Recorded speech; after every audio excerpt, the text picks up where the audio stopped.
So, are you ready? Of course you are. I'm back in a tank top. Everybody's happy. Okay, we have I love this bar. I really don't, but I love the book. So, with that being said, let's start at page 211 and see how far we go tonight. Let me put the old readers on because I'm such an old woman. Okay, here we go. This is Daisy Odell. Daisy, this is my family. You've met my brothers, Mitch and Stephen. This is my dad, Leanna McElroy, my mother, Frankie, Mitch's wife, Maria, Stephen's wife, Jewel. The rest are grandchildren and a couple of great-grandkids. I'd tell you all their names, but you'd forget them by the time the day is out. You'll get to know them later. We kind of took that business about going forth and multiplying seriously, as you can see.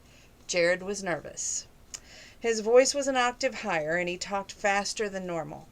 Daisy squeezed his hand and looked over the dark-haired clan staring at her like she'd just left a flat saucer spaceship and she had a long spiked tongue. She had the sudden urge to stick it out and show them it was a plain old normal tongue that didn't shoot poison. Hello, Jared's family. I'm very glad to meet you all, she said. Maybe if they understood that she spoke English instead of remote Martian dialect, they would start talking again. The awkward silence would be put to an end. Or put to a rest, sorry. My hair is bugging me now that we've been taking photos. And anyway, just me, myself, and I. Liam was an older version of Jared. He held out his hand, and his hair had been black at one time, but it was almost silver. His shake was firm, and his hands were calloused from hard work.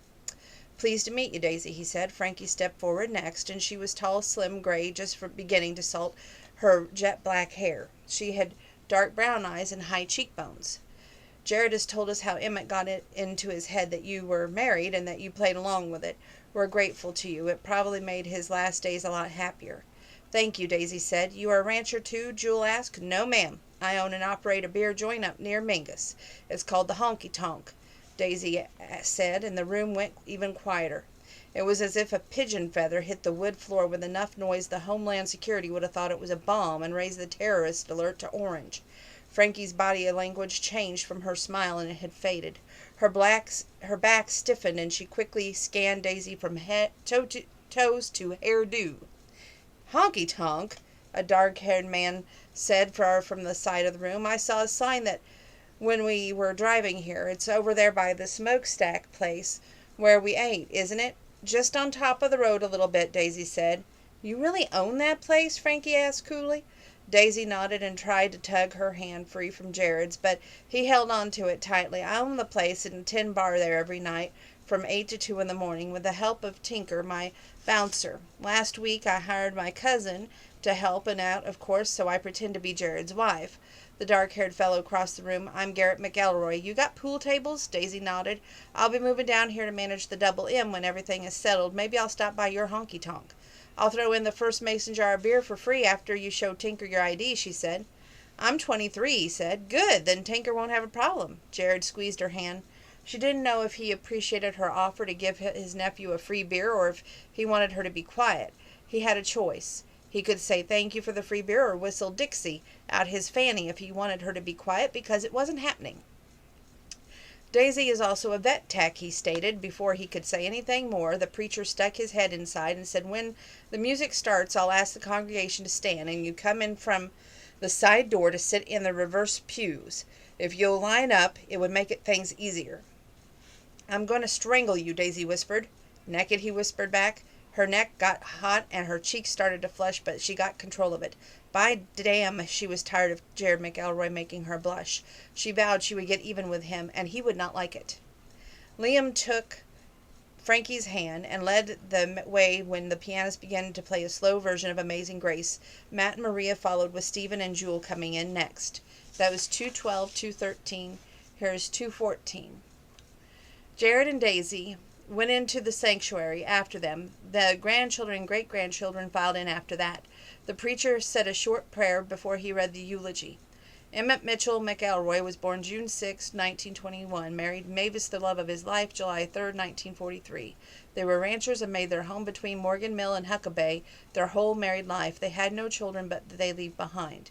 Daisy's mind wandered to the way she could make Jared pay, while the preacher listed survivors and went on to tell the story about Emmett before he got to the preaching part of the sermon. The things that came to mind should have never been thought about in a church house. She checked the windows periodically to make sure lightning wasn't striking in spite of the sunny day. Everyone else had begun to sob quietly into tissues when the preacher talked about Emmett being in heaven with Mavis. Daisy looked around without turning her head. Jared was stiff as a... What came to her mind should have caused instant death, and she stifled a giggle by pretending it was a sob. He squeezed her hand to comfort her, and she almost whispered that it would take more than that, but she kept her mouth shut and wiped her eyes with a tissue he handed her. After the service, Jared put on his sunglasses and led her to his truck, which was eventually in line for the procession to the cemetery. "Why are you doing this?" Daisy asked. "You are my wife," he said. "I am not your wife. I was for a week and a day in pretend world." "You were in the biblical sense twice in not pretend world," he countered. "Why'd you tell them about the honky tonk right out of the gate?" "And why didn't you tell them you weren't a vet tech?" he asked. "I was being honest, and I'm not ashamed of what I do, remember? Are you ashamed of what I do or who I am?" "Hell no, I don't care if you're a bartender, and damn it, sure won't work." "What won't work?" "Running me off. I will see you again," he declared. He might not have for 6 weeks, but he still had a few days. "Again? We've never even been on a date." "We went fishing out into the cattle sale. Those are dates in my world. What makes a date in your world?" "Dinner, movies, walk me to the door, kiss me." "Miss Daisy Odell, would you like to go to dinner and a movie with me on Friday night?" he asked. "Can't. Gotta work. Only night I've got free for dating is Sunday." "Then, Miss Daisy, I can pick you up on Sunday morning for a cowboy date." "What in the hell is a cowboy date?" "You'll never know unless you don't say yes," he said. She thought about it as if they drove slowly behind the hearse toward the Liberty Cemetery. "How does one dress for a cowboy date?" "That fancy little dress you wore to the fish fry at Jim Bob's place to start with, and your fanciest pair of boots. Bring a bag of shorts and a t-shirt for the afternoon, and maybe some jeans and something to go to dinner in if we decide to go out that evening, and your makeup in case you decide to spend the night," he said. That's 2:14, 2:15, and here's 2:16. "In your dreams. It's our first date. You'll do well to get to first base on the first date," she said, and Jared's heart skipped a beat. Daisy held hands tightly in her lap, and she felt like a sexual arsonist playing with fire. She couldn't stop, about to be burned. Brad's Paisley voice came on with a portable CD player behind the casket as he sang, "When I Get Where I'm Going." Daisy laid her head on Jared's shoulder and the wet front of his white t-shirt with tears. She didn't care if Frankie McElroy popped a cranial fuse. He pulled her close and held his head high as her tears dripped off his long, strong jawbone. At the end of the song, Emmett's voice came through the speakers. Daisy jumped and looked at the flower-covered caskets. Surely to God that old cantankerous goat hadn't risen up out of the dead of that coffin and come back to life. If he had, after she'd shed so many tears for him, he was in for one royal cussing. "It's not from him, it's from the recorder," Jared whispered. Emmett's gravely old voice continued, "Now that it's all over and I'm where I want to be, Mavis and I are together again, so dry up those tears you've shed and get on with life. Don't waste a minute of your precious time mourning for this old cowboy. Love, laugh, fight, and make up. Go on back to the ranch and have some dinner, and remember me every so often with a smile. Goodbye, all my family and friends. Be happy that I've finished my race and I'm where I want to be." Daisy cried even harder. Jared handed her a snowy white handkerchief from his hip pocket. By damn, he did get the last word in, didn't he? Daisy looked up at him. The mark of a true fighter. You think he'd go without having the very last word? He wouldn't. It wouldn't be Emmett if he did. Several people stopped to shake Jared's hand and say a few words about Emmett. Daisy tried to slip away with Kathy and Chigger, but Jared kept her squeezed up to his side. They were the last to leave the cemetery, and by the time they reached the ranch, dinner was already spread out on the tables, the shade tree under the backyard. 2 8-foot folding tables were laden with casseroles of every kind and description, along with the fried chicken, ham, chocolate cakes, pecan pies, peach cobbler, and the gallons of sweet tea. That's page 216 and 217. 218. Folding chairs surrounded the 10 other tables covered with every color plastic tablecloth imaginable. Salt, pepper shakers, paper napkins and holders, and plastic cutlery were scattered down the middle of each table. Chigger, Kathy, and the Walker triplets were already eaten by the time Jared and Daisy made it all the way through the buffet line. "Hey, y'all, we've all saved a place for you two," Chigger raised her voice. Daisy took off in the direction and left Jared to follow or find another table. She was seated when he pulled out a chair beside her. "I heard that y'all ain't legally married after all," Chigger said. Daisy looked across the table at Kathy. She giggled and shrugged. "I ratted you out." "Then I've still got a chance," Billy Bob said. "Honey, you never even had a chance, so there still ain't no chance to it," Daisy said. "Daisy Odell, you are a cold-hearted woman. Watch her, Jared. She'll leave you with nothing but shattered pieces of a broken heart," Billy Bob said. "Oh, eat your chicken and hush," Daisy said. Chigger changed the subject abruptly. "What I want to know is, what kind of name is Liam?" "It's Irish," Jared said. "Well, I like it. I might want to use it for this baby that I'm having, if it's a boy, of course. If it's not, then I need to have my name ready just in case."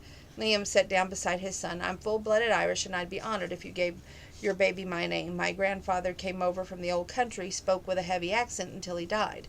I suppose to have a temper to go with the name, but—" Frankie put her plate on the table and then sat down beside him and said, "But he's mild-tempered compared to me. I'm half Cherokee, the other half mixed mongrel. Mama was the Indian. Daddy was plain old white man who didn't have a clue to his background. He must have had a temper gene somewhere, because Mama was most laid-back, calmest woman you ever met. But me, I've got a white-hot temper that flares up like a forest fire, especially if someone messes with my family. How about you, Daisy? You got a temper? With a name like Odell, I guess you're some kind of Irish." Daisy took a long drink of her tea before she answered. "Odell is from my father, who I never met. He was killed before I was born. My mama was Cherokee Indian, too. A quarter her mother was half, and brought up in Cherokee, North Carolina, on the reservation. And yes, ma'am, I have a temper. Don't surface real often, but when it does, it takes a lot of water to put it out. I pick my battles, but I don't back down for anything." Frankie nodded seriously. The lines were drawn. She laid out her cards, and Daisy put hers on the table. It didn't matter who had the full house of aces. Mama Frankie intended to win the jackpot because her son deserved better than a barmaid. "You got that much water, Jared?" Kathy asked. "Jared's got a pretty healthy dose of temper himself. Mitch is more laid back like me. Stephen got some of his mama's disposition, but Jared's got a big old chunk of it," Liam said. "Did I hear my name?" Stephen pulled out a chair and sat beside his mother. "We were talking about Irish tempers," Daisy said. "That was 218, 219. Here's 220. "Jared got that. I got the good looks. Mitch got left out," Stephen said. "Sounds like me," Billy Bob said. "I got good looks from Joe Bob, and got the smarts from poor old Jim Bob. Got—" "Me," Chigger said, and leaned over to kiss Jim Bob on the cheek. "You two are going to be left out of here in 7 months when I get a pretty little girl for his mama." Jim Bob beamed, and the conversation went on to naming the baby. Daisy wouldn't have cared if they discussed dead bodies over dinner table, as long as they left her alone. That was another reason for a serious relationship would never work between her and Jared. Not even a romp in the bedroom could calm two equally scorching tempers, like she said. It would take a lot of water to put out her temper. She couldn't imagine what it would take to extinguish both when she and Jared flared up at the same time. Texas didn't have that much water. Jared squeezed her thigh under the table, and she jumped. Chigger winked from across the table, and Kathy giggled. "You want to walk home?" she asked Kathy. "Oh, I was just hoping you'd let me drive the car home, and Jared could haul you home," Kathy said. Daisy shook her head. "Not in this lifetime, cousin." "Why can't she drive your car?" Joe Bob asked. "Ask her," Daisy said. "She carries a grudge forever, too. We're both 16, and she has a waitress job, so she brought this junker of a car to get back and forth. I had a crush on the quarterback of the football team, so she let me take the car to the football game. I wrecked it, and she won't let me drive her cars," Kathy said. "Fender bender," Joe Bob said. "Total it," Daisy said. "Y'all kinfolk?" Frankie asked. "Oh, on the Adele's side. My daddy and hers were brothers.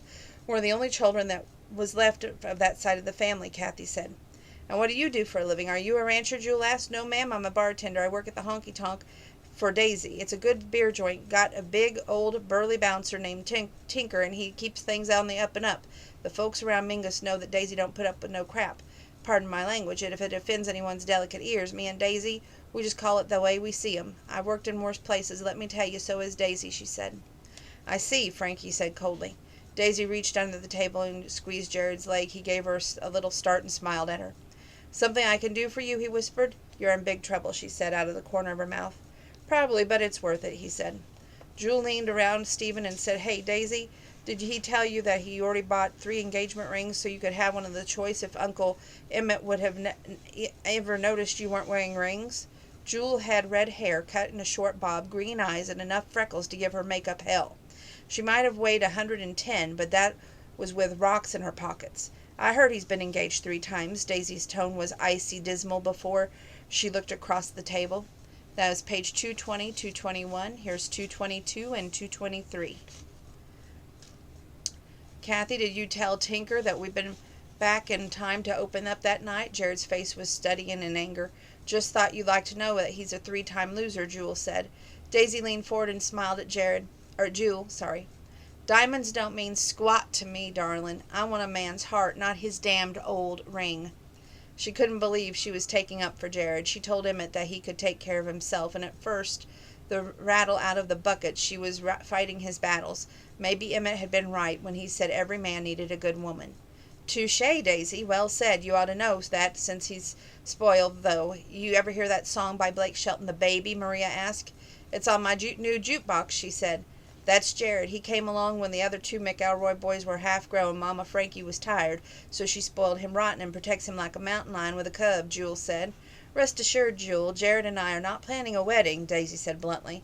Everyone he introduces to the family he ends up engaged to. I just thought I'd give you the lowdown and save you some time, Jewel said. Daisy frowned at Jewel at that time. Honey didn't work. Maybe vinegar would shut the woman up. It's my time, and whether I waste it or not is my business. I'm just warning you, everything goes pretty good until he puts a ring on your finger, and then it all goes to the toilet. We've never figured out why, Jewel kept on. Well, the toilet won't get clogged with my big diamond because I don't want one from any man. I'm not interested in marriage, engagements, or relationships. I'm very content in my honky tonk beer joint, and honey, when I leave it, it'll be a night drawing beer and listening to good country music. They'll take me out with my boots on, my hand wrapped around a long neck bottle of cold Coors. Now I'm going for a walk around this property one more time before I go home. I've had all this sweet company I can stand for one day. She pushed her chair back. Jerry did the same. Where you going? She asked. With you, he said. I didn't ask you. I didn't ask you either, but I'm going. They locked gazes, and the rest of the world disappeared. He intended to pursue her until she was his. She intended to run as fast as she could, so that she didn't have to face her own feelings for him. She shrugged and started walking, but her high heels sank in the ground with every step. After a few feet, she stopped and took them off and tossed them back toward the porch, and walked out of the fence in her bare feet. Jared caught up to her and swooped her up in his arms and carried her back like a new bride to the nearest barn. Her first impulse was to kick and scream until he put her down, but that would have made Jewel happy. Daisy would have endured walking through hell in bare feet before she let Jewel win the cat fight. The minute they were in the barn, she wiggled and squirmed until he lost his grip and put her down. That was 222 and 223. Here's 224, 225, 226. She gritted her teeth. Why'd you do that? Goat heads, he said. Are you crazy? What has goat heads got to do with anything? Pasture is full of 'em.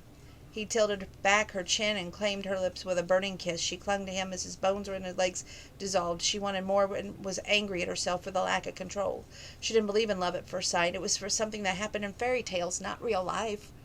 He broke that kiss, but kept her hugged up to his chest tight enough to hear her heart racing, keeping time with his. Tell me again about how you don't want relationships. She rolled up on her tiptoes, wrapped her hand around his neck, and pulled his face down for another searing kiss. No commitments, just long, slow kisses and what they lead to. What's that? In the barn with all those people seeing the wide open doors? It'll lead to nothing, especially right after a funeral. Some things are sacred. Carry me back to your truck and take me to your car. I'm ready to go home. Can I come in the apartment for a cup of coffee? Hell no! Men aren't allowed in the apartment, she said. I was in yesterday, he argued. It won't happen again.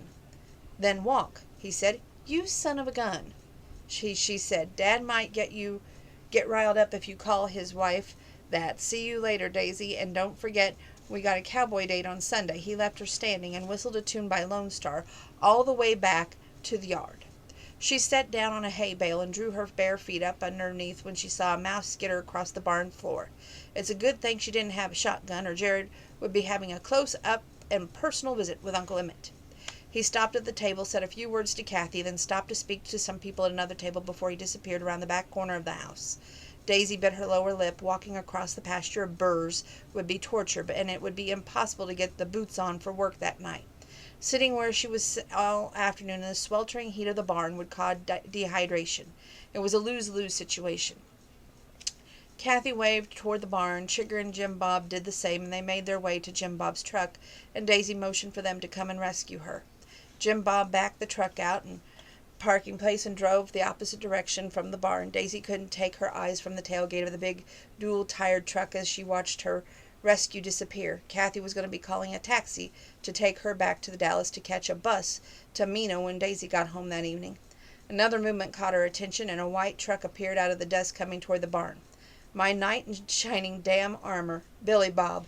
You never looked so good. Maybe I will marry you after all," she said. Billy Bob did not step out of the truck when it pulled into the big double doors of the barn. Jared did with a big smile on his face. Without a word, he swooped her up into his arms for the second time and carried her to the driver's side, where he gently set her down. "Scoot over, but not far. I'd like to feel you next to me." Page 226. "You're a rat," she declared. "Had you guessing, didn't I?"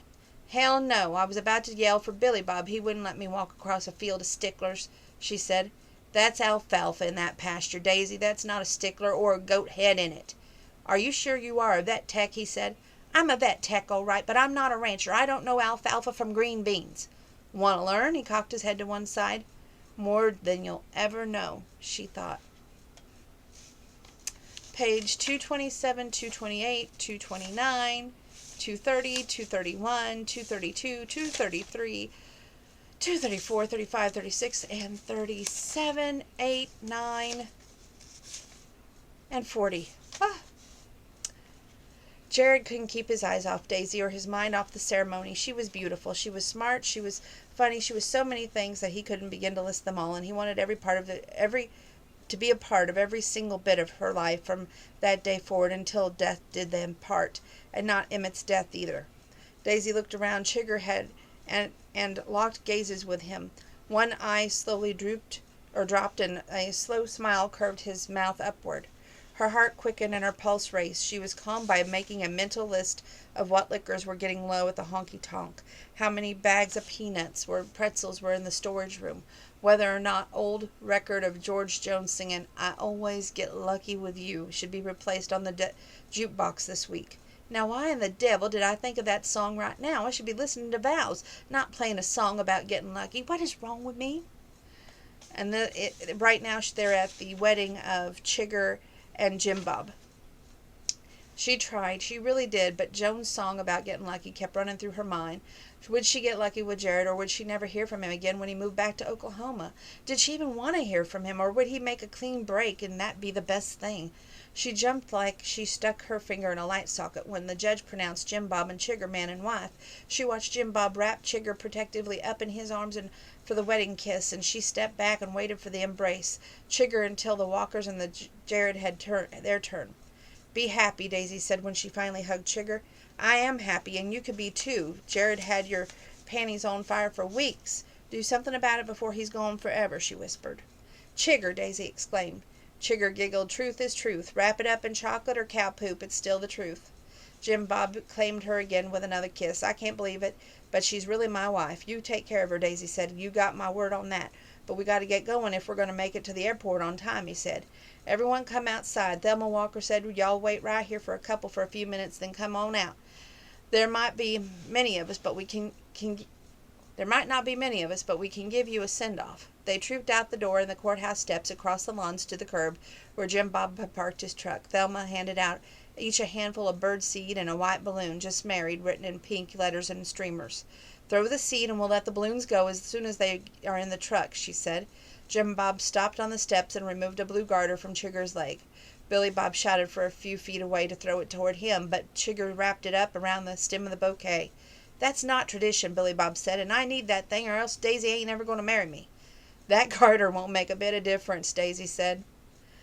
Instead of throwing the bouquet, she dropped it in Daisy's hands, and as she passed her, she said, "You give that garter to that cowboy of yours you want to have it.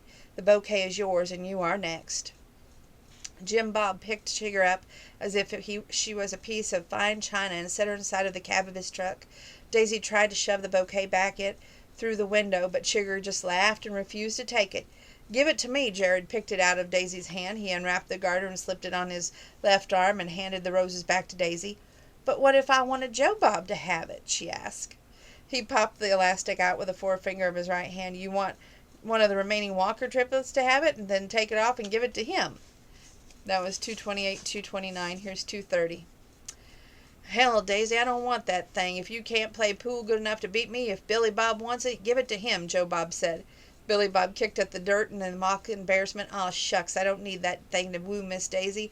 I can steal a heart with my good looks and pretty eyes. You go right ahead and keep it, Jared, just so the playing field will be even.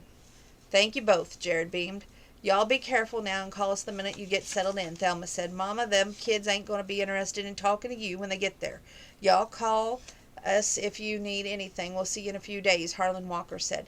Jim Bob honked the horn and backed out of the parking lot. The crew on the courthouse steps waved until they turned the corner and disappeared. That was nice, Thelma Walker wiped her eyes. Joe Bob patted her shoulders. Ah, Mama, don't cry. Me and Billy Bob will stay with you forever. Harlan grinned. That's why she's crying, son. I want you two to be happy as Jim Bob, Thelma said. Harlan slipped an arm around her waist. Come on, honey, let's go home. The Walkers had driven to Palo Pinto in one truck, so they left together. Daisy looked from the roses to the garter to Jared's arm and back again. Kathy should have been there to catch the bouquet. Hell, Merle would have been a better candidate than Daisy. Was it bad luck for Chigger if Daisy wasn't the next bride? If it was, then Chigger was in for a world of hurt because Daisy was most definitely not going to get married. Go to the dinner with me over in Mineral Wells, Jared asked. Too early for dinner, is it? What time did you eat breakfast? He asked. Didn't. I was in a rush to get dressed and make it here on time.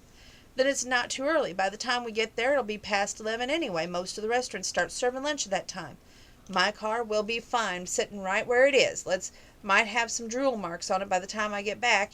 Bring you back, but it should be all right. Or we can take your car and leave my truck. She dug around in her purse and found the keys and tossed them at him. You're letting me drive your baby again?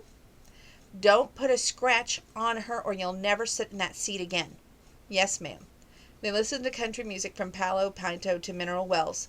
Garth Brooks, Alan Jackson, Sarah Evans sang, and Daisy felt the words sink into her being like she never known before. She'd grown up on country music, cut her teeth on Alabama, Marty Stewart, Travis Tritt. Her grandmother listened to the likes of George Jones, Patsy Cline, Don Williams, Loretta Lynn. Daisy started to say something, but Jared's expression said that she was deep in thought, and he didn't want to interrupt. What could he be thinking about anyway? Was all that about the garter just a show? Did he really wish she'd given the damn thing to Billy Bob? Jared didn't hear the words to the song. His mother had called the night before, according to Frankie, but he didn't need to take up with a bartender, even if she did own her own beer joint and was a vet tech. 230, 231, 232. He reminded her that he was 35 years old and he would take care of his own love life. She'd gone silent and hung up on him. Mitch had called 5 minutes later and told Jared that being on the Double M had turned into an opinionated old fool like Uncle Emmett. Jared thanked him for the compliment and hung up. 10 minutes after that, Stephen's call had come in, and here you done ticked off the family powwow. Guess I did, but the feeling is mutual. Can't believe you argued with Mama. No arguing. She stated her opinion. I gave her mine. It's her problem if they don't agree. Jared had said, Congratulations, Jared. For what? You think about it. Stephen had hung up. He slapped the steering wheel and Daisy jerked her head around. You don't like the song, change the station. I don't care what we listen to. This reminds you of something painful. You look like you've been sucking on a lemon. Song is fine. I was just thinking about something else, not the song. What? Something Stephen said, he answered. Oh? He thinks I'm finally growing up because I stood up to my family. I think he's crazy, Daisy said. Why's that? Just because you were the last child doesn't make you a baby. What's the matter with your family? My granny had more faith in my judgment when I was 9, and I was given Mama advice when I was 15. I'm sure you've been working on something since you were big enough to do a job. They're all too damn possessive, she said. When he didn't say anything, she continued. Don't go all quiet and mad at me. Like Kathy said, we all call 'em like we see 'em. You don't have to prove anything to anyone. You are a big boy. More quietness. Okay, then, let's change the subject, she said. Keep on talking. My ego is getting so big it won't fit in this car. You are rotten, she huffed. You just said I was smart, he protested. Attitude has nothing to do with ability, she said. What does that mean? That you can be smart, rotten. She stopped short of a bad word. He waggled a finger at her. Be careful. She playfully slapped it away. Keep both hands on the wheel or I'm driving. Where are we going for lunch? You just changed the subject. You like Mexican? Yes, I changed the subject, but it don't make you any more smart or any less rotten. And I love Mexican food, she said. This is right. He pulled into the Chili's parking lot. She unbuckled the seatbelt and opened the door and threw her long legs into one fluid motion. Mushroom jack fajitas, and since you were driving, a margarita. That's 232, 233, and here's 234 and 235. Thought you were a Coors girl, he said. He wished he'd been fast enough to see the sight of those legs when they came out of the car. Most of the time I am. One a night after work to cool off is my limit. I damn sure don't have to have time for those AA meetings, she teased. A hostess greeted them inside from the restaurant, a small podium. Two, she asked. That's right, Jared said. She led them to a booth and laid 2 menus on the table. Your waitress will be right with you. Y'all must have been to a wedding. The lady had spiked burgundy hair and a Tweety bird tattoo peeking out from between her ha-has. If she fastened more than one button, it wouldn't have shown, but then where was the fun in that? Jared touched the garter. Yes, ma'am, friends of ours got married this morning. So you are the next groom, are you? You got the bride all picked out? Never know. Jared sidestepped that question. Of course, he had a bride picked out, but she was skittish as an unbroken pony, and he had to go slowly. Slow when the time was short wasn't an easy thing either. Who caught the bouquet? I did, Daisy said. The hostess nodded. Day late and $1 short. That's me. Enjoy your meal. Thank you, Daisy. Thank you, Daisy said. The waitress appeared before the hostess took 2 steps. The appetizers or drinks while you think about what you want.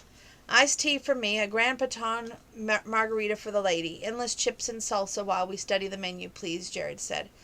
It'll be right out, she said. So you caught the garter. More like I stole it, he said. Does the magic work if you steal it, she said. Long as it's on my arm, it's magic, Jared said. I'd like to think anything on you would be magic, the waitress said with a giggle before she carried the orders back to the kitchen. Daisy suddenly understood the real reason 3 women had given back their engagement rings. Dealing with women on a regular basis with Jared for a boyfriend or fiancé would certainly be taxing on her psyche. She'd have to remember that when she was pining for him after he went back to Oklahoma. I want mushroom jack fajitas, beef and chicken mixed, with a side order of beans, she said to Jared. The waitress set their drinks on the paper coasters in front of them. Y'all ready, or do you need a few more minutes? Jared gave Daisy his choice and then ordered a flame-grilled ribeye steak with mashed potatoes, corn on the cob for himself. Daisy took a sip of the margarita. It was almost as good as the one Kathy's. Does everyone flirt with you? She checked out your hand for a wedding ring. I didn't notice. Did I tell you that you look lovely in that pink dress? Wear it on Sunday for the part of our date. Why? Where are we going? It's a surprise, he said. That's 234, 235. Here's 236 and 237. The waitress brought the appetizer and set it in front of the middle of the table. Y'all enjoy. I'm sure we will, Jared said. Daisy dipped a chip into her bowl of salsa, popped it into her mouth, and Jared ate several chips loaded with the salsa. Ever been to Mexico and eaten real Mexican food? No, I've been to Oklahoma, Texas, Louisiana, Arkansas on a trip when I was about 9 to Cherokee, North Carolina.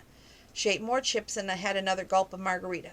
Granny wanted to go to a family reunion, so we drove. Mama was working and on an umpteenth boyfriend, so she couldn't get away. Granny drove that Ford Maverick, only had no air conditioning. When I had it rebuilt, I had air put in. It was in the middle of June, so it wasn't too hot, at least not to a 9-year-old. What was it like, the reunion? Lots of Indian folk. We ate in a park along the side of a river and played with all kinds of cousins in the water that day. The women sat around the tables and talked about who died and what babies and who left the reservation. The men fished downstream from where they were splashing around. We stayed a few days, slept a few different houses every night until we came home.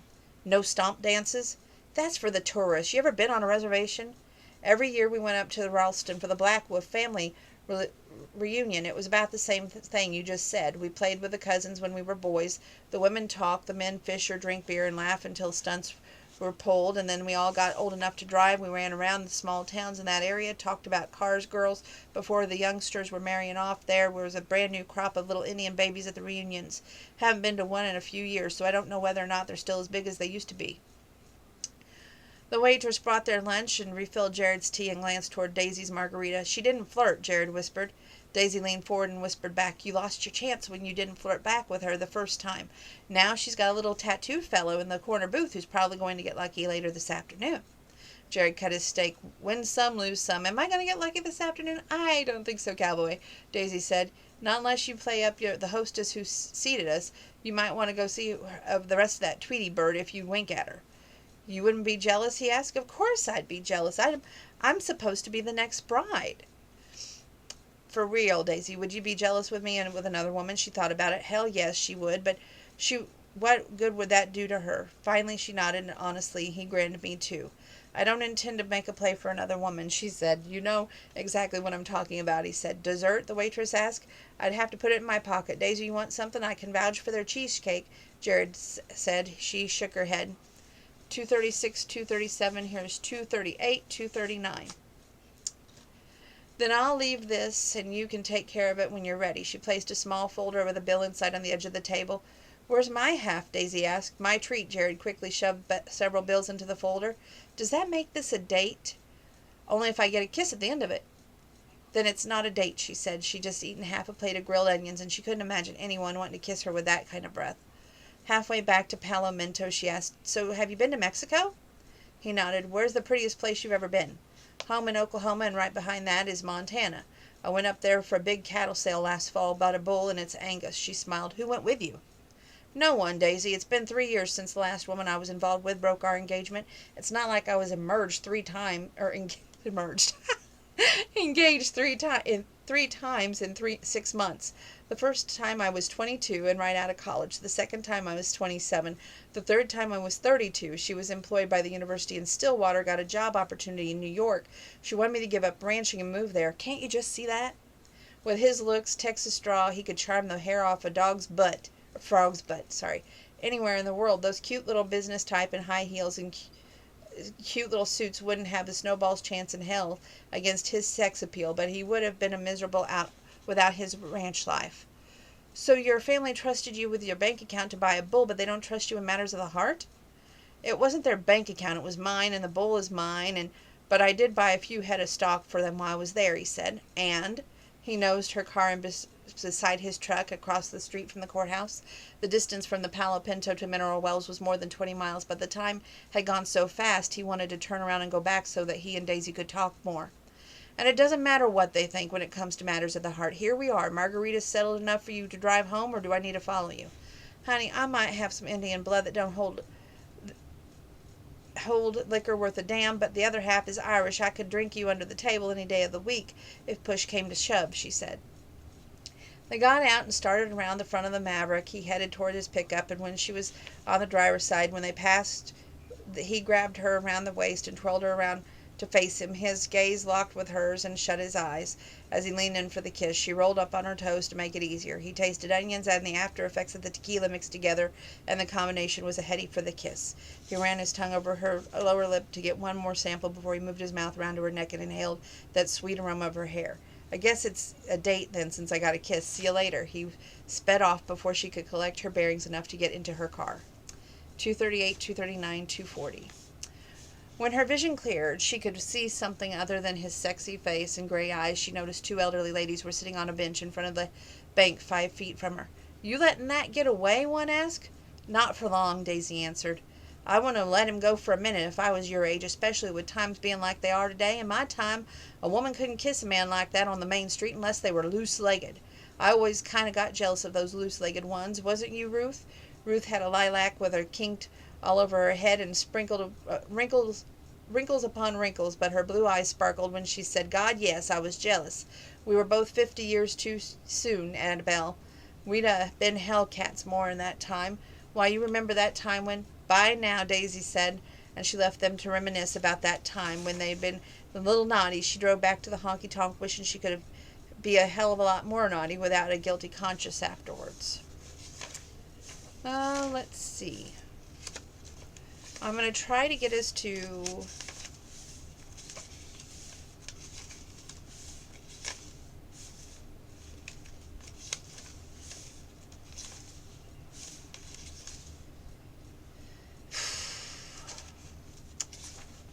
I want to find a... We'll do 2 more pages. 243. You don't belong in a bar, Jared said. She set a jar of beer in front of him. Oh, I don't? Then where do I belong? He held out a hand. You want to dance? I'm working, Jared. I don't dance with the customers. Billy Bob slid into the space Sean had vacated. Ain't no use in begging her. I've been doing it ever since the first night she went to work for Ruby. She don't dance with customers, and men folks do not ever go behind that door back there into her house. Must be something awful damn important. You got that right, Kathy whispered. What's back there isn't for any male eyeballs to look upon. If you ever saw it, you'd go stone cold blind. Oh, come on, Billy Bob said. Kathy crossed her heart with her hand. Truth. Swear it. She telling the truth, Daisy? Jared asked. What do you think? I was only in the living room and the kitchen. Is blinding stuff in the bedroom? Jared asked. Billy Bob narrowed his eyes and glared at Jared. You rat, you got to go in there after less than a month, and I've been trying to sneak in there all these years? Did you offer to take her to a cattle sale? Jared asked. That ain't the way to sweet talk a woman. A cattle sale? I offered to take her to an Alaskan cruise or anywhere in the whole wide world for a week. Billy Bob pouted. That was page 243. Here's 244. Daisy swiped the bar in front of them. Drink your beer and stop talking about me. I'm not going anywhere with either of you. Jerry lowered his chin and looked up at her. Don't look at me like that. I'm not. Billy Bob poked him on the shoulder. See, we're both wasting our time. Kathy, darling, would you invite me back to the apartment? You want to go blind? She asked. Maybe just in one eye, he said. Kathy laughed and kept working. She wouldn't risk losing what she had for all the Billy Bobs in the world. Now, if Jared was up for grabs, she might reconsider that risk. However, that man had eyes for only one woman in that tonk, and that was Daisy. Matter of fact, it was pretty damn plain that he had eyes for only one woman in that state of Texas, and that was Daisy, too. The way he picked her up and carried her to the barn out of the ranch was so romantic and sweet, it brought a tear to Kathy's eyes. Kathy's man would come along someday like Jared had. He'd appear on a bar stool in the tonk, and she'd feel that special feeling deep down in her gut. Only difference was that when Kathy got her lightning bolt and intended to chase it to the ends of the earth rather than refuse to admit how she felt. Hey, Kathy, get that customer at the far end of the bar, Daisy said. Sure thing, Kathy said, came back to the real world with a jolt. Jared sipped his beer, making it last as long as possible, listened to country music blaring from the jukebox, and watched Joe Bob lose 3 games to Merle and win 1 finally. At 10:30, a bunch of women came in, ordered a pitcher of hurricanes, and sat at the table next to preppy guys. Before midnight, the tight-fitting jeans lady had preppies on the dance floor, teaching them to line dance to Garth Brooks songs. Daisy made her way to the bar stool and asked, So, you ready for another beer? No, I'm on a 1-beer limit. My friend taught me that trick today, he said. So your friend got a name? She asked. Name is Daisy. Pretty woman. Where's her hair dark? Kind of long and amazing eyes and legs that go from earth to heaven. I'll have to introduce you to her sometime. I'm taking her on a date this Sunday, he flirted. Billy Bob slapped the bar. Well, I'll be damned. You got to go in the apartment now? You got a real date with her, too? Kind of looks that way, Jared said. Life is a witch. I might as well go up onto that next boar's nest tomorrow night. Suit yourself. See if they'll sell it to you, she said. I don't want to buy either of those places. I want this one and the pretty bartender that goes with it, Billy Bob said. Keep dreaming. Ain't nobody in this world that lucky, she told him, but looked straight at Jared. A wide grin split his handsome face. She could say what she wanted. Hell, she could even believe it that night, but he'd have her on his ranch if it took him 5 years to talk her into it. He was a patient man.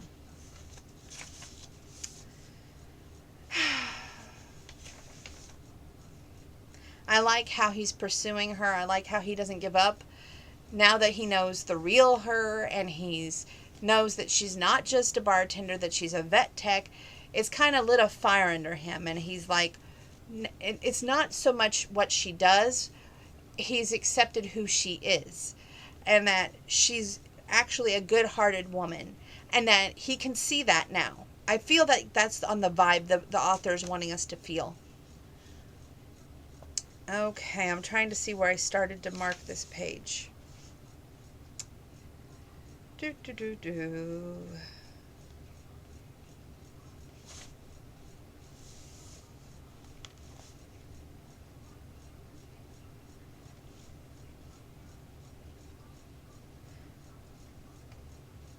So there's this guy who's trying to buy the bar. His name is Hayes Radner. And he comes off as very sophisticated, he talks down to Daisy almost, and Kathy. But Daisy basically says the bar is not for sale. Trying to figure out why I picked this out. So we're going to start on page 250. I don't know why I circled the other pages. Maybe it was to introduce you to the Hayes Radner character. But like I said, he doesn't have too much influence in this book, thank God. But a little bit. Page 250. Daisy awoke to the sound of gravel hitting her bedroom window and Jared's voice calling her name as she thought she'd been dreaming and slapped the pillow over her head and shut her eyes, but it didn't stop, so she crawled out of bed and peeked out the window. Jared waved his hand and dropped the handful of gravel he had. He pointed toward the truck. She looked at the clock and the numbers rolled at 7 a.m. She patted to the door and wrangled it open to find him leaning on the porch post. He wore dark Wranglers and shined boots and starched yellow button-up shirt. Up and at 'em. We've got miles to burn and half a day ahead of us. She yawned. This early? Cowboy date day. I'm not wasting in one moment of it. How long before you can get ready for the ride? Bulls, horses, or in a truck? Truck. Wear that pink thing you wore to the wedding and bring that best cowboy boots you got and... I know how to dress, Jared, she said grumpily. Then get with it. We should be on the road, he said. She stalled. Want to tell me about this day? No, I want you to start this day. Want me to come inside and help you out of that nightshirt? Daisy put up her hands. You wait right there. I'll be out in 10 minutes. She shoved her feet in a pair of pink rounded-toed boots and jerked her nightshirt over her head before putting on a pink-white checkered dress and hurried out brushed her hair, plied her makeup, and when she looked at the ticking clock, she used up all the 10 minutes, and she was glad she packed just the night before. Shorts, a t-shirt, and in the afternoon jeans, a shirt, and an evening, another pair of boots, and a pair of sandals. When she set her bags out on the porch, he raised an eyebrow. 10 minutes and 30 seconds. You are a little late, but you look beautiful, and you are forgiven. I can go on back to bed if I'm too late to go out with you, she said. Only if I can go with you, and that would be better than anything I've got planned. Oh, hush and tell me what we're doing. He threw her bags in the back seat and helped her inside. Not yet. I want it to be a surprise. I will if I will tell you it will take 5 hours to get there. 5 hours? Is that a cowboy date? Sure is. For 5 hours, I've got you in a cab of this truck with me, and you can't get away, so I get to look at you all I want and talk to you all I want. Life don't get any better than that. So this is a big old circle, and in 5 hours I'll be back at the honky tonk. No, ma'am, you will not, he said. Then it'll be 5 more hours till you get to go home? That's the way I figure it, she moaned. 10 hours of riding. Take me back to the honky tonk. Can't do that. Trucks don't go backwards today, only forward. Stop and I'll walk back, she said. That's page 250, 251, and here's 252, 253, 54, 55, 56, 57, 58, 59, 60, 61, 62, 63. We're going to stop at page 266. Jared shook his head slowly. Can't do that either. Truck don't stop till we get to Weatherford, which is where we'll be eating breakfast. You are he finished the sentence for her, a very lucky cowboy today because he's got the prettiest girl in either Erath or Palo Pinto counties in the truck with him, and she don't get to go home until tomorrow. Tomorrow, she moaned again. I'll have you back in time to open the tonk tomorrow evening. That's a McElroy promise, and we stand by our word. But I didn't bring anything for that long. Lots of stores along the way. Anything you need, we'll stop and buy it, he said. I'm not sleeping with you tonight, she said bluntly. He reached for the radio knob. I'm very sure that you won't be sleeping with me tonight. How about some music? No, thank you. And what does that mean about not sleeping with you? You'll see later. I figured it all out. You listen to the country music all the time, but you probably like the quiet, not after all that noise, he said. Actually, it's not quiet, but the fresh air that I appreciate the most. You don't like all that smoke smell either? Never have, but it goes with a beer joint. Cigarettes, drinks, the country music. 3 things that make up a good old country music honky-tonk. Throw out any one of those and 3 and you'll be folded up in 6 weeks. Ruby's words, not mine. Well, that's about right. How was business last night? Storm bring them in or keep them out? We shut the door before midnight for the first time since I've been there. You ever hear of Hayes Radner? Rich entrepreneur, lives in Dallas, featured in money-making type magazines. Right after we closed, a caddy drove up into the parking lot. His driver even held out an umbrella over his head so he wouldn't get his hair or his fancy suit wet. He wanted to buy the honky-tonk, says he's buying out the whole town of Mingus and putting in a resort like Six Flags. You selling? Hell no! I don't care if every business gets boarded up in Mangus. Gives him the property for $1. He's not getting the tonk. It's mine and I'm keeping it. Besides, she laughed, just think of all the business I'll get still sitting right outside the gates of a big amusement park. She waited for him to express opinion. He didn't. She waited a few more minutes and he still didn't say anything. Well, she finally huffed. Well, what? What do you have got to say about that? I think you said it all, Daisy. Hayes might have met his match. When's all this going to happen, anyway? He says in 5 years. Sounds like an idea right now that he's out scouting for a place. He might find more opposition in a little town like Mingus than he realizes. Folks stay there because it's home, and they'll fight for that quicker than if it was a house. Thank you, she said. For what? That was 252, 253. Here's 254, 255. For agreeing with me. Her cell phone rang and she fished it out of her purse. Hello, she said. It's me, Edith. George won't eat his chocolate pie this morning. It can't be bad. I made it last night and it's in the refrigerator. I put a slice on the saucer. He turned up his nose. He's dying. I know he's dying, Edith yelled. How's he acting? Daisy screamed into the phone. Jared jumped and practically lost control of the truck. He quickly got back and jerked his head around to look at Daisy, who just shook her head. He's just sitting in front of the refrigerator like he's wanting something else. Well, hot darn. I believe I figured it out. He's wanting the last beer of his beer that he didn't drink last night. Poor old boy left half of it in his bowl, so I better put the refrigerator to keep it cool. You reckon that he'd rather have a fresh one? This one's gone flat, Edith shouted. That one is fine, Daisy said. It won't bloat him as bad. Oh, he does better on cores. Miller gives him dog toots terrible, Edith said. You go on back to sleep, darling. George is happy now. Jared was laughing when she put the phone away. George is a nightmare. You love it, he said. I do. I really do. Next exit is breakfast, he said. Good. I'm starving. The Iron Skillet restaurant was the first stop of the cowboy date. Everything on the buffet looked so good, and Daisy piled a platter of eggs, bacon, sausage, biscuits, and gravy filled with a bowl of fresh fruit. Little hungry, are you there? Jared asked. Add healthy appetite to things that he liked about a woman, he thought. Yep, I am. I never pass up a good breakfast. You saying I eat too much? I'm not saying anything like that. I'm glad to see a woman sit up to the table and enjoy her food. She put a fork full of scrambled eggs into her mouth. Where are we going? He shook his head. You tried to trick me, Daisy Odell, but it didn't work. It's a surprise. You enjoy each step of the way. Okay, what's the next step? Riding and listening to good music. Maybe you can take a nap and I can watch you sleep, or you can talk to me and tell me all about your life. Whatever you want to do in a truck for another 4 hours. I could tell you everything about my life from birth to present in 5 minutes. What'll we do the other 3 hours and 35 minutes? Step 1 is very good, by the way. This is a great breakfast. I'm glad you like it, he said. I don't just like it, I love it. Only time I've ever had a breakfast this big was growing up when Granny was alive. Mama has slept in the mornings because she always on the close-up crew at the bar, and she didn't get bed until after most nights. Pop-Tarts and milk was my usual fare before I went to school.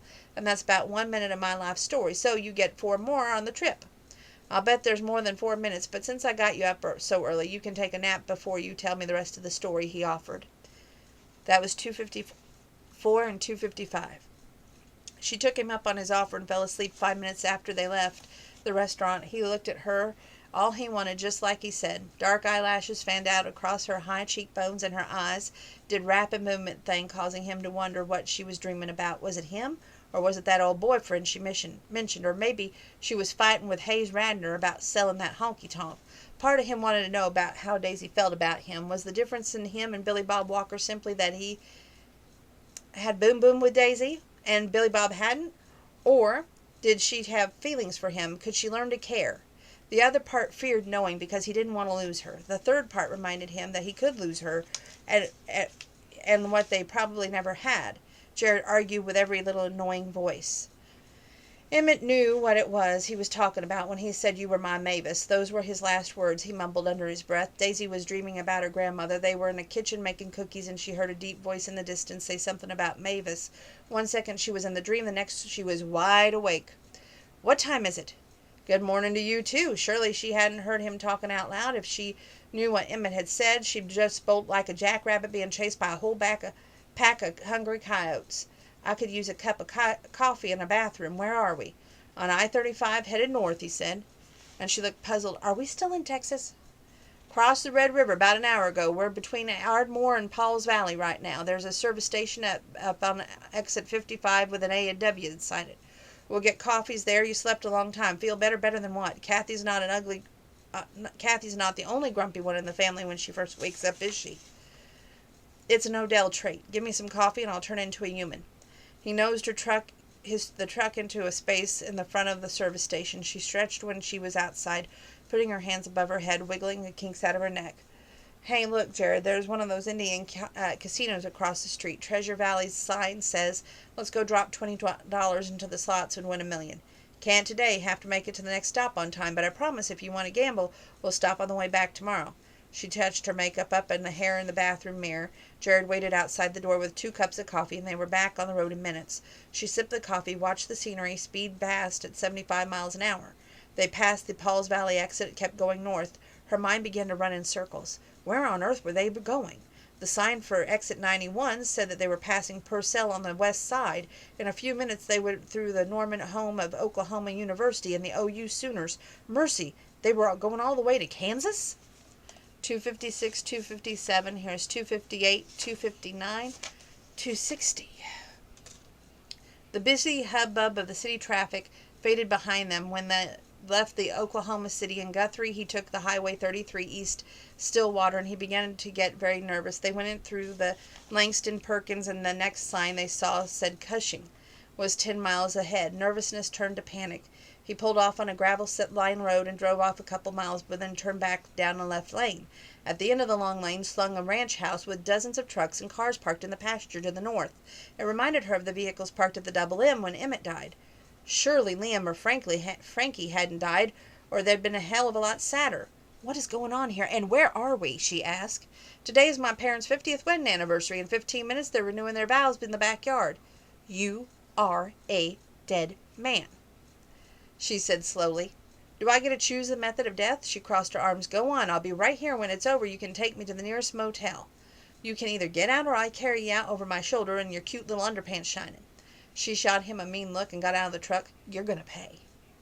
Probably, but I want you beside me today. He threw an arm around her bare shoulder. When everyone turned around in their seats to see who was arriving, he waved. He took his place beside Stephen and Mitch on the front row, folding chairs with Daisy at his side. The back door of the house opened, and the preacher motioned for everyone to stand as Liam and Frankie down the center aisle began with the rows to the chair. The archway set up the shade trees. Frankie was dressed in a gorgeous gold silk dress with thin straps. No one would have guessed she'd been married 50 years. That meant she was somewhere close to 70 years old, and she didn't have enough wrinkles to make her look guilty of being 50. Liam wore that cowboy trademark dress jeans and a white shirt, but he had topped it with a western-cut short tuck jacket. No wonder his mother loved Jared so much. He was the younger version of his father. Stephen looked more like Frankie with a high cheekbone and dark eyes. Mitch had a mixture of two, but Jared was Liam's 40 years before. The preacher cleared his throat, motioned for everyone to sit down again, and began. Dearly beloved, we're gathered here today to hear Liam, Stephen, and Francine Black Wolf McElroy exchange their wedding vows again in honor of their 50th wedding anniversary. In today's world, that's a wonderful testimony and example. In 1958, Liam met Frankie. They were married the next year. At that time, we will hear them repeat their original vows and say some new ones. So, Liam, do you take Frankie as your lawfully wedded wife for another 50 years to love, honor, and cherish? 2 weddings in less than a week. Daisy couldn't remember going to 2 weddings in her life before this time. Her mother had brought her second husband home with the news that they had already been to the courthouse that day, and Daisy had a new stepfather. With the third one, she'd gone to Las Vegas, and Granny kept Daisy. But by that time, the newlyweds arrived back in Mino later, when the bloom was off already the honeymoon. After the divorce, her mother had said she'd never marry again, but she didn't, and that didn't mean that there were no more men in her life. 258, 259, 260. Listening to Frankie say her vows wasn't easy with Jared holding her hand, and the thumb kept making lazy circles on the tender skin between her thumb and forefinger, about to drive her insane. Would Jewel pull a pistol from her cute little handbag and shoot her if she dragged Jared out to the barn in the distance? It was either that or else die from blistering desire, and Daisy was too damn young to die. Besides, what else would be put on her tombstone? Here lies Daisy Odell, who died of a sexual heat stroke. She smiled at that visual of those words engraved underneath her name on a chunk of granite. And now I pronounce you man and wife for another 50 years, the preacher said, and Liam kissed Frankie. Not a little old people's peck on the cheek kiss either. Sparks lit up the whole area like they did when Jared kissed her. She blinked to get rid of that thought, but it didn't do a whole hell of a lot of good. Everyone clapped, and Liam led Frankie back to the house. Liam and Frankie have asked me to give each of you thank you for sharing their special day and invite you to the reception set out on the barn, the one you can see just out beyond the fence, with the caterer vans parked to one side. There will be food and wedding cake, and you all can congratulate the couple there, the preacher said. A white carriage pulled by 6 white horses appeared with Liam and Frankie inside. The horses stepped high and pranced as they carried them back to the barn. Daisy couldn't take her eyes off that sight. It was so romantic, like something from one of her castle romance books. "What now?" Daisy asked. "Still ready to make me a dead man?" Jared whispered. "Depends on what kind of food there is out there, and if I get to eat because I've been a good girl," she teased. Stephen slapped him on the shoulder. "You old rascal, we given up on you making it on time. Pleased to see that you again, Daisy. Welcome to the shindig. Here, hey, there's old Marty Flannery. I gotta go see him. Catch you in the barn, Jewel." He nodded toward his wife and crossed the lawn in long strides. Jewel's expression wasn't one of welcome when she looked at Daisy. Jewel touched Jared's arm. "You need to stick around after you eat. There'll be pictures, so don't run off to the nearest beer joint with your—" She shot Daisy a long, hateful look. "Whatever she is. Just don't go that too far. Mama Frankie wants pictures of her family." She told Jared that and walked away without even saying hello to Daisy. "Sorry about that," Jared said.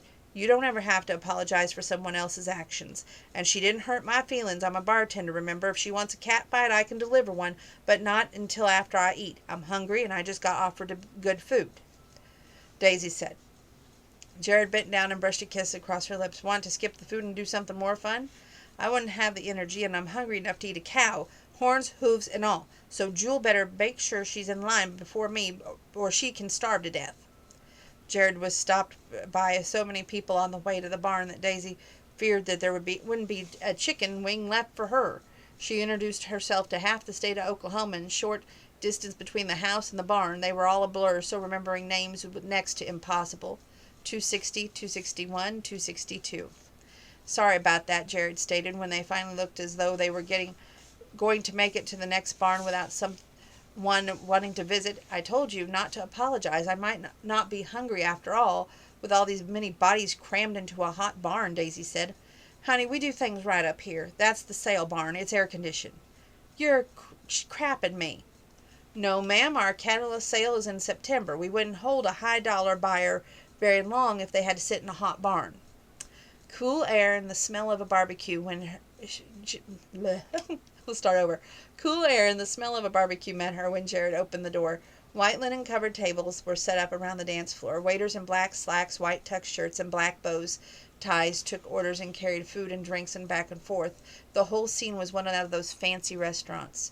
They got into a buffet behind Jewel and Stephen. Jewel turned around and flicked imaginary lint from Jared's shirt. "Did I tell you that Mallory's divorced again? She moved back to Cushing, called me last week. I invited her to come up to the party, but she said she didn't think it would be appropriate unless you didn't have a date, and I don't think she's gotten over you." Daisy looked up at him with a question on her face. "Mallory is number 2, Sash is number 1, and Emily is number 3, he explained. "I'm sorry, darling, you didn't mention them, but I keep the past where it belongs, and the past are those ribs." "I love smoked ribs," Daisy said. Jewel pursed her lips. "Emily is back in Stillwater, too. She says New York wasn't for her, and the biggest mistake she ever made was leaving you." "I could care less, Jewel," Jared said. "And yes, Daisy, those are ribs and smoked chicken and pork loin. Which one looks best?" "All of it." "Jewel, darling, you and Stephen best load up your plates really good. There might not be anything left when I get through fixing my plate." "Thank you, but I'm sure I'll be only able to eat a few bites. I never eat more than a saucer will hold," Jewel said coolly.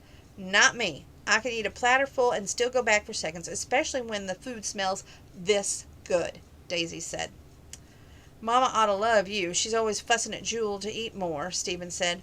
Jewel shot all of them dirty looks. After they loaded their plates, Jared led away to the head table where Frankie and Liam were already seated. Mitch sat on Frankie's right and Maria sat beside him. Daisy could only see nameplates for Jewel and Stephen on the other side of them. On Liam's left was a place card engraved Jared's name, and the one beside that simply said, "Date." "It was nice to know now that I have a new middle name. I'm Daisy Date Odell. It does have a nice ring to it, though, doesn't it? Maybe I'll drop the one Jewel gave me, Daisy Date whatever Odell. Is it just too much, isn't it?" Daisy set her plate down. A waiter appeared instantly to ask them what they wanted to drink. "You got a long neck, Cors?" Daisy asked. 262, 263, 264, 265, and that's where we're stopping tonight. Yes, ma'am, make that 2, Jared said. You drinking because you want it, or to keep me from looking like a hick? Daisy smarted off. Jared leaned over and kissed her on the cheek. In that get-up, you look like a Texas model, not a hick. Next week, every woman in this place will be dressed like you and drinking Coors. I'm buying stock in that company tomorrow morning. She couldn't suppress the giggle. You are rotten. It's been said that many times. Eat your dinner and be nice. I'm sorry about the name thing. I didn't tell them who I was bringing but to leave a space. That was 6 weeks ago when all this planning was still in stages. Better to have a seat for my date than for her not to have a seat in my lap, he grinned wickedly, but then maybe not. His mother leaned forward and waved at Jared. She was smiling, so maybe that meant Daisy had the time to devour the smoked ribs and baked potato before the woman threw her off the ranch. If she could only eat, that might have been enough energy to make it to the hallway where she could thumb a ride back south. The waiter returned with 2 bottles of beer and 2 glasses on the tray. Daisy picked a bottle and took a long swallow from it. I don't need the glass. Take it back, she said. Jared rose to his feet and tapped his water glass. The barn went silent. I'd like to thank everyone in this barn for coming today to celebrate with us. I'd like to propose a toast to my mother and father. I'm Jared, the youngest McElroy's son, and I'd like to thank my parents for their love and support. Like that one country song says, they were there to fix my bike and my heart when both were broken. They've both been wonderful parents, and I'm the one glad to have that been their son. To 50 more years, Mom and Dad. He picked up their beer bottle and tapped it to their wine glasses. Afterwards, he gave each a hug, while everyone yelled to 50 more. When he sat back down, he leaned over and kissed Daisy on the cheek. Mama wants to know if you would please serve the groom's cake after we have eaten. Whew. And we're going to stop there and pick up again soon. I do work Monday, Tuesday, and Wednesday.